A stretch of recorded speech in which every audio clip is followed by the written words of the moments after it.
Dur görüm ne olub axı, birbaşa sal da. Nə olub? Görürsən, qonaq qalıb evdə, yəqin gedib o kefçil öyrətdiləsin. Bu yazığı da keyfləndirib yıxıb bura. Özü də gerək saat 10-da kiravada yola düşsün, bəs nə edək? Bura bax, sənə deyirəm ki, bu kişilərin kilovu gərək arvadların əlində olsun, deyirsən belə. Ay, biz ona 20 dəqiqə qalıb, nə edək, gecikə bilərik? Az özünü itirmə, gəl oyada. Gecikəsən ha? Ay yoldaş. Səninlə ama ay yoldaş. Gecikəsən dur. Bura bax, taksi çağıraq, aparaq. Bizə çox saldan başqa nə deyəcək?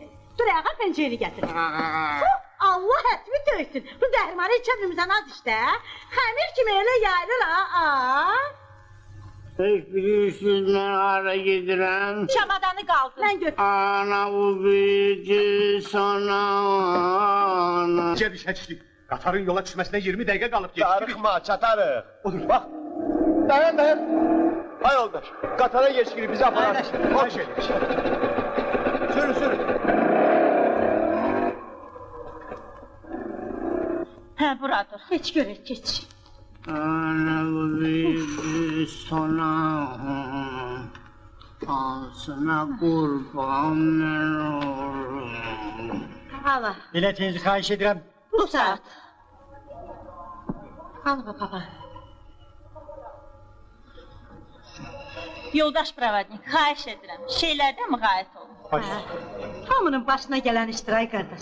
Siz arxayın olun bacım, mən çamadanı öz kupemdə saxlaram. Çox sağ ol. Sağ ol. Balaca xanım, səndən çox razıyam. Elə gerək buradan bir baş xəstəxanaya gedim. Növbədəyim. Tez ol gedə ya, tez ol. Qardaş, kiravada gedib, gözünüz olsun. Narahat olmayın bacım, narahat Sağ olmayın. ol.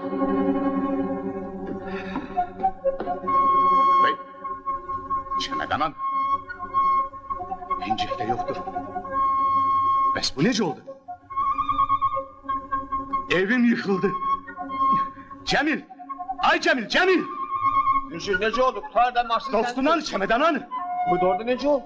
Dostun çemedanı aparıbdı. Sen hiç narahat olma. Düzdür, o içendir. Ancak oğurluq elinden gelmez. Şu piyanistkadan ne desen çıkar. Bütün çertözlerim o çemedanın içindeydi. Sen Buna bana bak. inan ki o oğru değil. Bu saat milisiyaya sen gelmek lazımdır. Lazım değil. Sen gelmek lazımdır. Lazım değil. Mürşid, bir de ya. Mürşid. Ya, o öyle adam değil. Sen bana... Mürşid. Milis? Kefçil oyunu bırakın. Bəli. Nə var, nə olub? Ezarladı. Hamamda? Hamamda. Bəli. Hamamda. Boy, qardaş, niyə gülürsən?